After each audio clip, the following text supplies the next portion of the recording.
Bienvenido a todos ustedes a la luna. Ah! Wow, you scared me. Wow, crazy. They speak Spanish on the moon. They speak Spanish on the moon. That's what incredible. most people don't understand. Wow. Well, the episode theme for today, for this blockchain land, is to the moon. We choose to go to the moon. How can you say that? Like President Kennedy.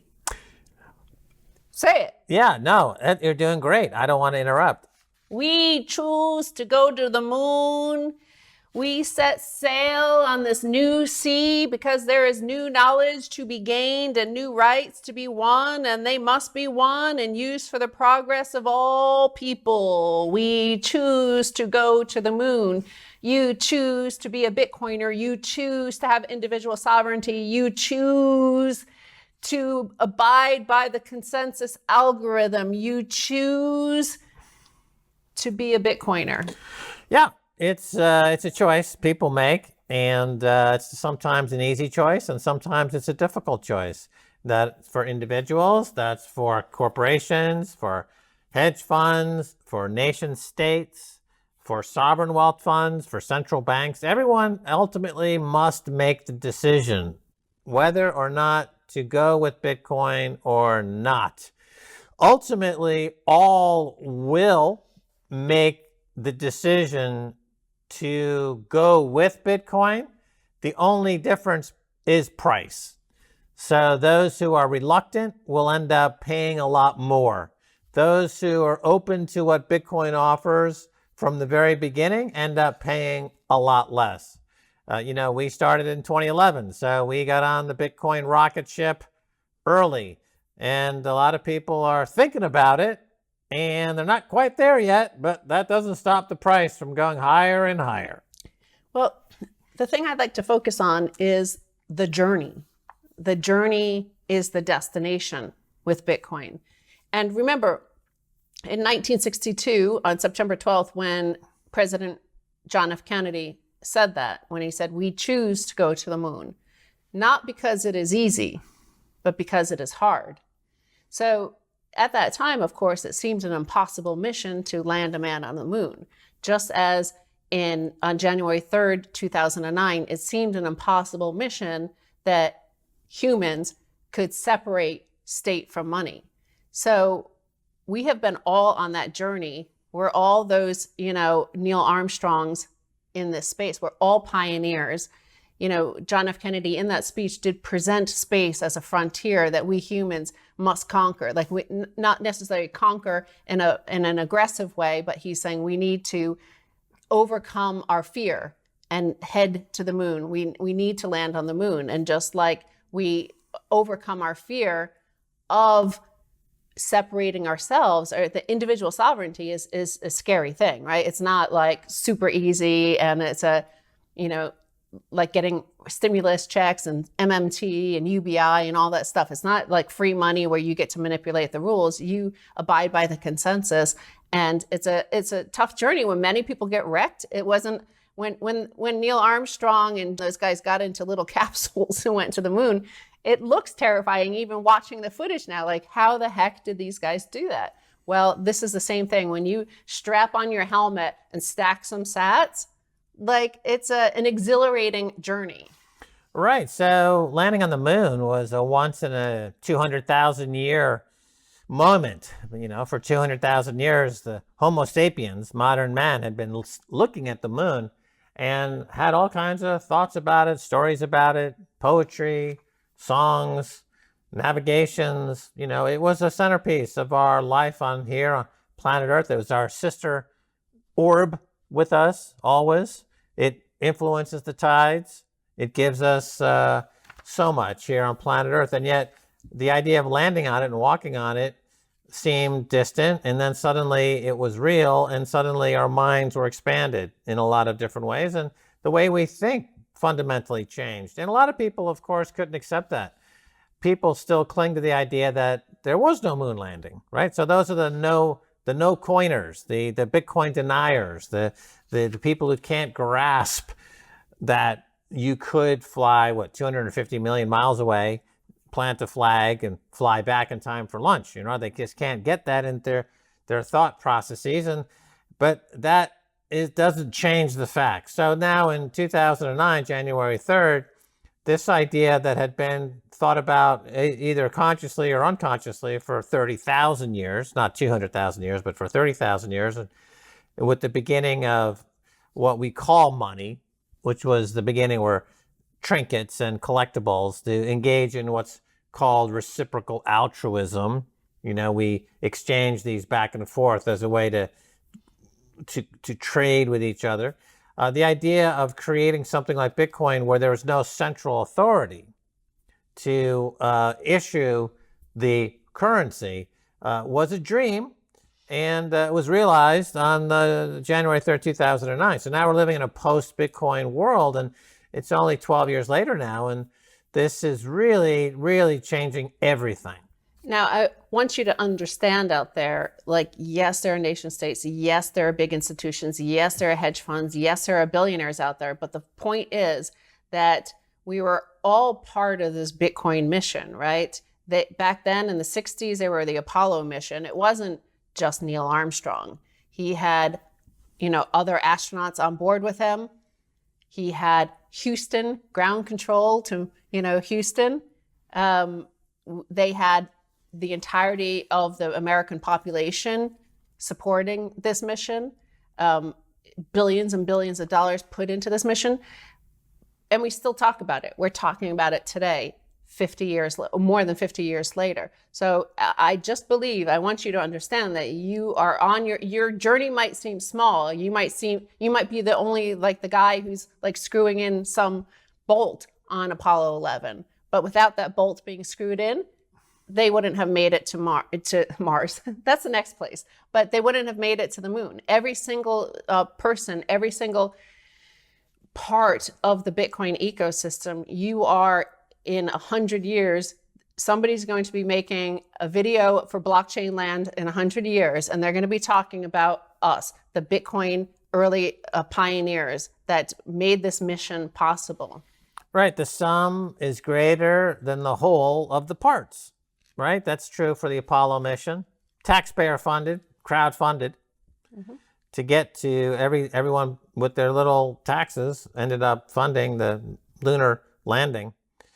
And with Bitcoin, every Satoshi, 1/100 millionth of a Bitcoin, is adding to the realization, the epiphany, the transcendental moment of stateless money, which enables perfect trade, perfect price discovery with perfect money. And so this is the moment that we're on. We're one small step for Satoshi, one giant leap for mankind.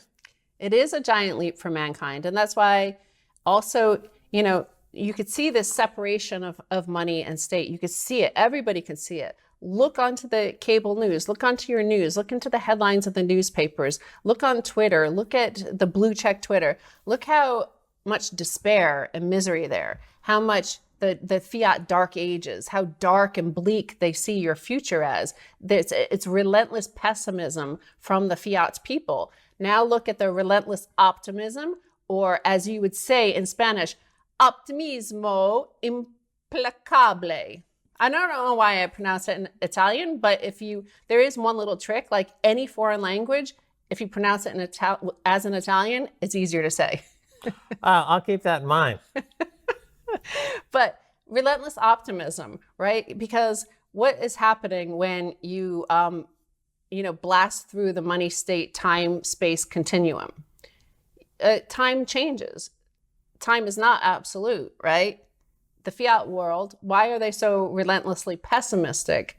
Well, they live in a world of nonstop consumption, and you have to rack up more and more and more debt. So you've stolen all your future. Your future is gone because you've pulled forward all your consumption. Whereas with Bitcoin, what happens naturally, and some it might hit them within a day or two or a week. Some it takes 5, 6, 7, 8 years to be involved in Bitcoin and hit that moment where your time preference changes, where you have a low time preference now. So you defer consumption. You want to stack sats instead. You don't want to buy that Lambo. You don't want to, waste money on reckless, pointless consumption. You don't want to rack up debt. So you're starting to build for the future. You're looking forward to a future, a better future, instead of a worse future that the fiat dark ages, basically nourishes. Well, you mentioned time. And with Bitcoin, you have the realization of the cosmic now.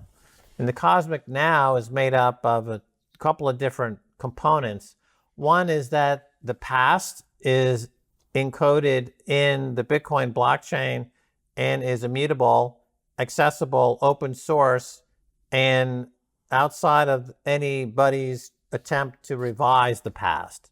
So that the past is finite, the past is set, and it's known exactly what the past has been because it's open source and in the hundreds of thousands of blocks that we have as a record.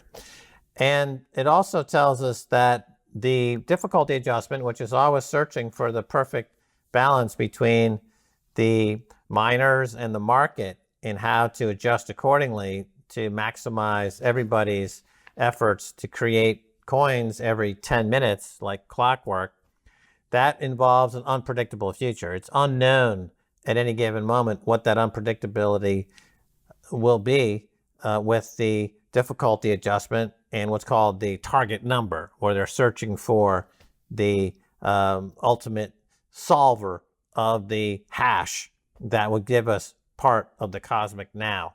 So since we will all be living in the cosmic now very soon, our concept of time will change dramatically because we won't have the problem of having to constantly fight about what happened in the past because we'll know exactly what happened in the past and there won't be any debate about it. And we won't be trying to control the future with our egos. Like, oh, they're humans. They're trying to blot out the sun to solve climate change. They're trying to print paper money to stop poverty. Like, all these crazy ideas will be disintermediated out of existence because we'll have perfect money and we'll have the being in the cosmic now, and that'll be incredibly liberating. Right. And, this is a theme that we cover on Orange Pill Podcast all the time and on the Keiser Report. And that is that, that totalitarian sort of quality that emerges in humans all the time, especially an elite power base that is losing power. Once they're no longer, the people don't have faith in those institutions, and the elite themselves forgot their mission. They forgot who they are and why they even rule. So when you see that the memory holding of entire people in an economy, you see that in America right now with the deplatforming, for example, that sense of history being like immutable, that you can't change it, that no arbitrary despotism can emerge. It's really important. Of course, I think it was Neil Armstrong who punched that guy out, right? Because some guy approached him and said, "You didn't land on the moon." So, there was just his word that he landed on the moon, and he was sick of people coming up to him and saying, "You didn't land on the moon." So he clocked the guy. He was like 85 years old, and he clocked this guy. I'm not sure, but one of these astronauts who, it was only their word that they had landed on the moon and not just hidden them back a hangar down in Houston or something. So, but now we have an immutable blockchain that we know our past, we know our shared common past for everybody, all of the pioneers of Bitcoin. We know our history.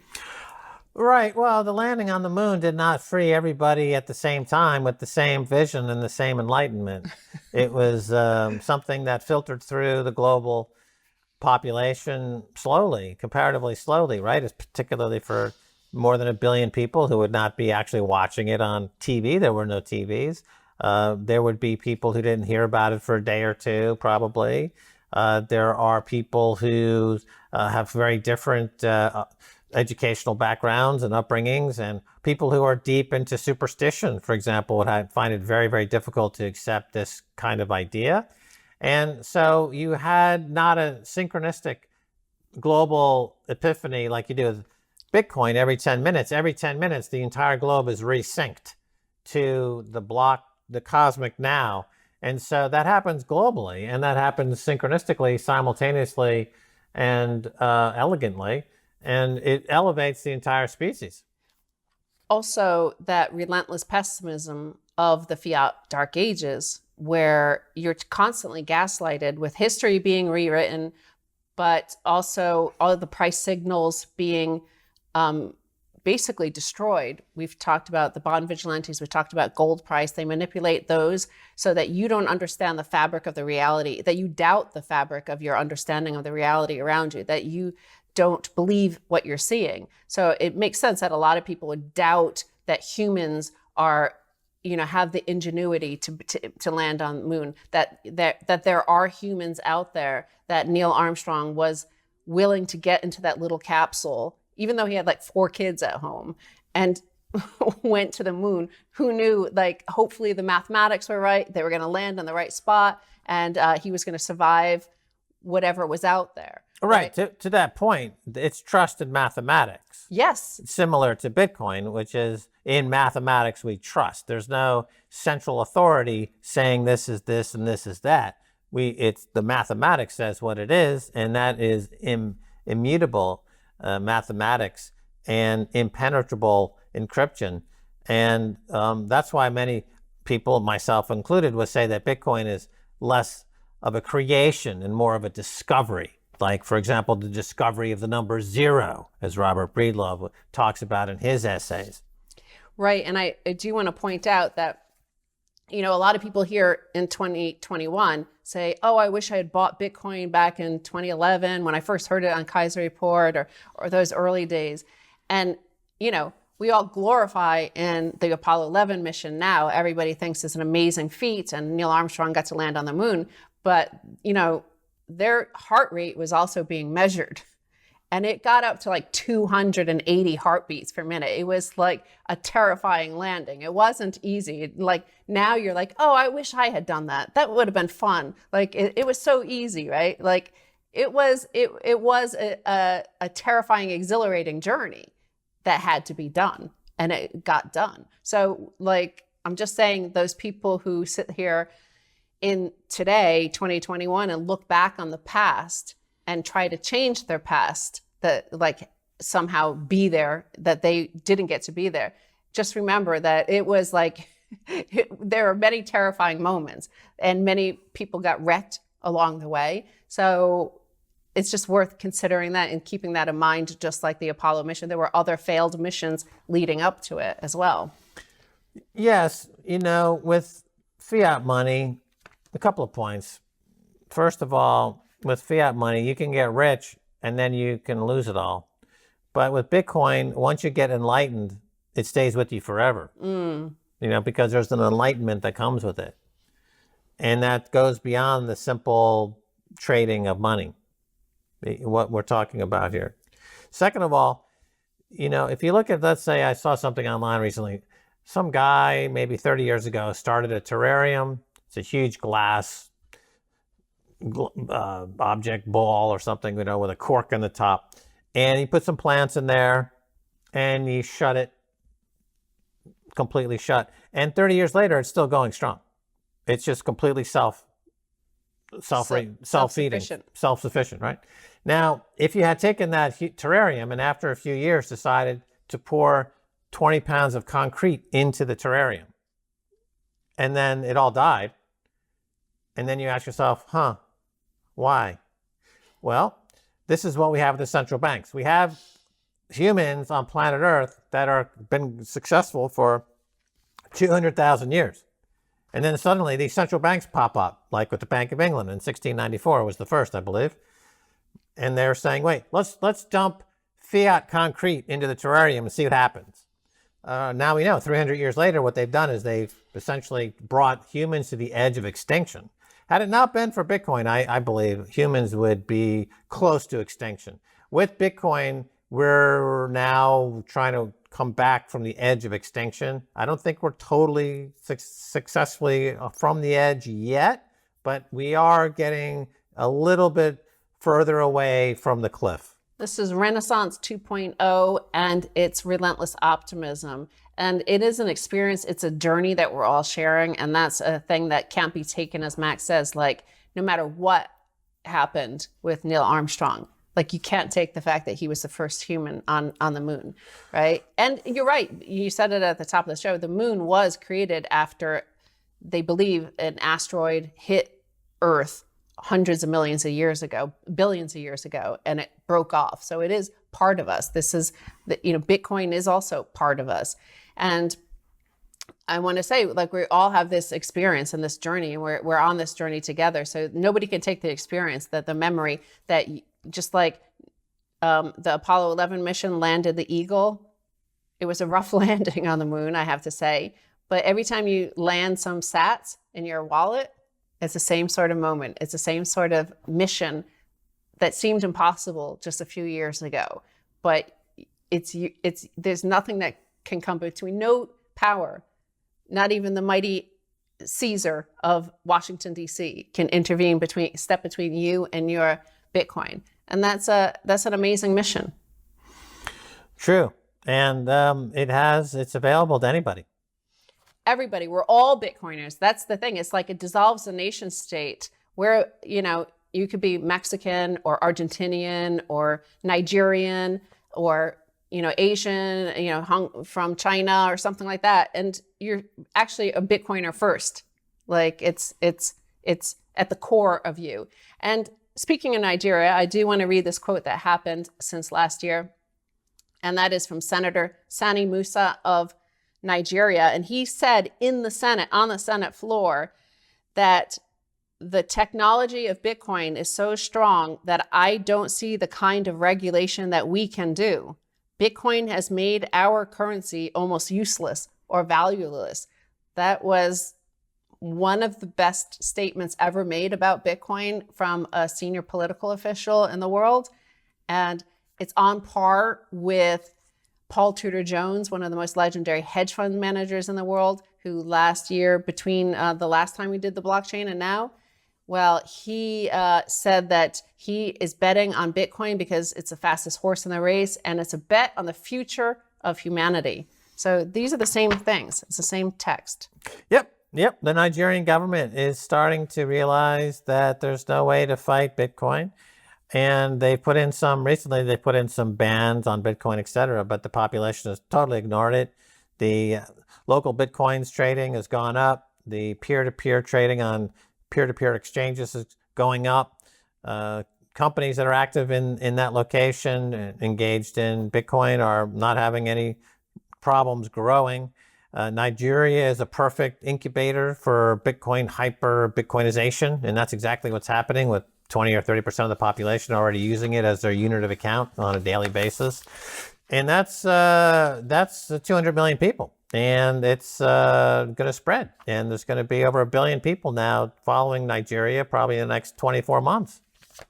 The fact is, human ingenuity is the most valuable resource that we have as societies around the world.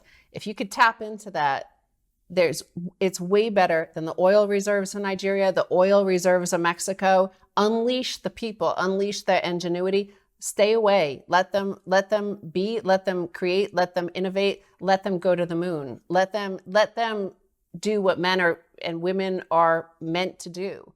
Not because it's easy, but because it's hard. And there's no harder money than Bitcoin. And there's no greater moment than the cosmic now. And that's right. So thank you for joining us. And it was fun to be here on Blockchain Land. Every year, next year, hopefully in 2022, we'll be able to actually appear live down in Mexico. And if you want to follow us, go to our Telegram group, t.me/orange pill. That's where you have all the conversation with us. We also have Spanish language version. So just join the Telegram group and, get ready for good times. Get ready for relentless optimism. Now is the cosmic now. It's the best time to be involved in Bitcoin.